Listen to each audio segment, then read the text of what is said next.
கோயிலுடைய வரலாறை பற்றி பார்க்க போகிறோம். இந்த பழனி மலையை பொறுத்த வரைக்கும் முருகனுடைய அறுபடை வீடுகள்லையே கூட்டம் ரொம்பவே அதிகமாக வரக்கூடிய பெரிய படை வீடு. தமிழ்நாட்டுடைய 1ஆம் நம்பர் பணக்கார கோவில்னு சொல்லலாம். ஆண்டியுடைய கோலத்தில் முருகப்பெருமான் இங்கே நின்னாலும் உண்டியல் காணிக்கையில் இவர் தான் 1ஆம் நம்பர் அப்படின்னு பேர் வாங்கியிருக்காரு.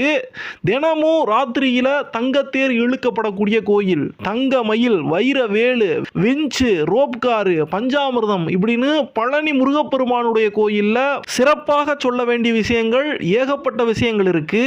இதுக்கெல்லாம் மேல பழனிமலை உச்சியில நவபாசானத்தால போகர் சித்தரால செய்யப்பட்ட அந்த முருகப்பெருமானுடைய சிலை, அந்த சிலையில ராத்திரி முழுக்க அவங்க பூசி வச்சிருக்கக்கூடிய சந்தனம், அதை அடுத்த நாளில் கொடுக்கும்போது அதிலிருந்து கிடைக்கக்கூடிய அந்த வைத்திய குணம் இப்படின்னு இந்த கோயிலில் மற்ற கோயில்